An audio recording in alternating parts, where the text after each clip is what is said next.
This video is on psychotic disorders with Drew DeLong, Colton Sensing, Hannah Ball, and Moody McCaffrey. Alrighty guys, so the DSM-5 states that the schizophrenia spectrum and other psychotic disorders are defined by abnormalities in one or more of the following 5 domains: delusions, hallucinations, disorganized thinking or speech, grossly disorganized or abnormal motor behavior including catatonia, and negative symptoms. So when it comes to psychotic disorders and schizophrenia, we tend to classify our symptoms in 2 different categories. We have positive symptoms and negative symptoms. And a positive symptom is usually when something is added to somebody's normal affect or behavior, and a negative symptom is when something's taken away from that. So for instance, in positive symptoms, we have delusions. And there are several types of delusions. There are some that are called delusions of grandeur, where you think you're, or the person thinks that they're like a superhero or a reincarnation of Jesus, or some kind of like, they lift themselves up. There's delusions of persecution, where they feel like somebody's after them. There are nihilistic delusions, where they feel like the world is going to end. And then hallucinations. Hallucinations can be auditory, they can be visual, tactile, gustatory, or olfactory delusions. So anytime you have a sensation that isn't real, we would call that a hallucination. Disorganized thinking and speech can be things like neologisms, where they create new words. They can be clang associations, where words are grouped together by sound, like blue, true, do, you, to. And then abnormal motor behavior can range anywhere from hyperactivity to catatonia, which is like very slow or lack of movement. And then when it comes to negative symptoms, we're looking at things that are taken away from a normal person's behavior. So the patient may seem like they don't care about anything, or like they just have the inability to experience pleasure, or they have no energy or motivation to accomplish tasks. And then some other symptoms that might be present in psychotic disorders or schizophrenia are things like pacing, or rocking back and forth, or regression, which is when you retreat to an earlier phase of development, like when you were a child. So schizophrenia is our main focus, but there are some other psychotic disorders like schizoaffective disorder.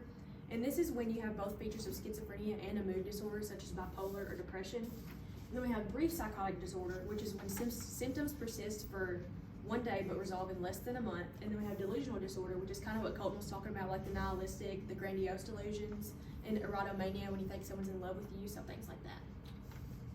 So when it comes to treating psychotic disorders with pharmaceuticals, there are 2 classes that we use. We have first generation antipsychotics and second generation antipsychotics. And the one thing that I want you to take away from this is that with first generation antipsychotics, you have a higher tendency of what's called extrapyramidal symptoms, which are movement disorders like Parkinsonian tremors that are associated with the use of these drugs. And then to treat that, we have EPS drugs. We have drugs that are specifically designed to help treat those symptoms. And then with second generation antipsychotics, we see more metabolic symptoms as side effects. So things like increased blood glucose level, increased cholesterol, increased triglycerides, and weight gain.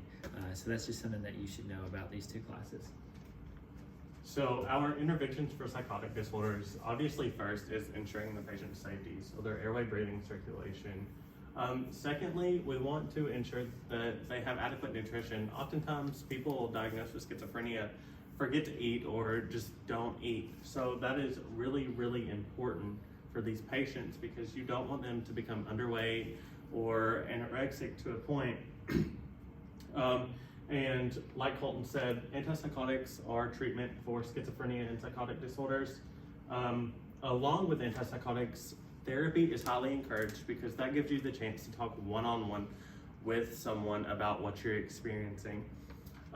Establish trust and rapport with the patient. That is your job as the nurse. So if a patient is having hallucinations or delusions, you want that patient to be able to come to you and explain their situation. Promote compliance and monitor drug therapy. If a patient goes off their meds, they have a risk for relapsing into these delusions or hallucinations. And present reality when hallucinations are present. It is so important not to feed into the hallucinations or delusions. If they see a blue dog on the ground, that blue dog is not there. You want to reorient them to person, place, time, and what is happening or where they are.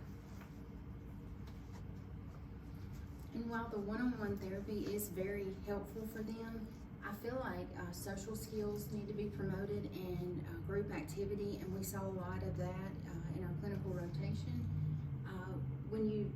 When you start these group activities, you want to explicitly explain the rules to them so they know exactly how it's going to go. You want to stick to those rules, and if you have some type of reward system, you want to follow that as well. You want to maintain order in the group sessions and make sure they respect one another. You want to teach and encourage personal hygiene routine, and maybe even have a reward system for that. Encourage them to go to the group support meetings and help find outlets to relieving stress. And encourage them, again, establish rapport with them and encourage them to call for help if they're thinking, having suicidal thoughts or delusions or hallucinations. And these are just good hygiene habits for them that we could teach. So I found an example on YouTube. It's like a first-person point of view of somebody experiencing some psychosis, some auditory and visual hallucinations. I'm gonna leave the link here because it will not play on this for some reason, but like for a 2-minute little clip, I did 140 to 340. That's a really good example of somebody experiencing some psychosis. And then I also found just some really interesting research articles on things about psychosis and schizophrenia, so I'm just gonna go over really the basics. So it was found that music therapy helps with disturbed sleep patterns in schizophrenia. So people who have really disturbed sleep patterns, if they're exposed to music therapy, that helps them sleep better. And then another one, aggression is more prevalent in patients with schizophrenia, but it's also associated with an increased neutrophil and lymphocyte count. When that's checked, it's higher in patients with schizophrenia and aggression, which is very interesting. And then also, early onset schizophrenia is more treatment resistant than people who have developed symptoms of schizophrenia later on. I thought that was also very interesting. And then neonatal vitamin D deficiency is also, you have a greater risk of getting schizophrenia, which I also thought was very interesting. So next we had some test questions that we wanted to present to you guys. The first one is, which of the following symptoms are included in the DSM-5 for a diagnosis of schizophrenia? A, delusions, increased appetite, narcolepsy. B, hallucinations, delusions, insomnia. C, delusions, hallucinations, disorganized thinking. And D, insomnia, depression, and mania. And the correct answer was C, delusions, hallucinations, and disorganized thinking. Our next question is, what drugs can be used to treat schizophrenia? So first we have olanzapine and hydrochlorothiazide, tramadol and sertraline, haloperidol and benztropine, or haloperidol and risperidone. So the correct answer is D, because both of these are schizophrenia drugs. This one is a schizophrenia drug, but this one treats EPS, not just schizophrenia. So that's why D is the correct answer for this one. Which of the following are positive symptoms of schizophrenia? Delusion, anergia, flat affect, or the Chavostic sign? If you picked A, delusions, that is correct. And lastly, what is the priority nursing intervention for a patient experiencing a psychotic episode? A, administer an antipsychotic medication. B, ensure the patient's safety. C, immediately apply restraints. Or D, call the physician. And the correct answer will be B, ensure the patient's safety. That is always the #1 nursing priority. And here are our references.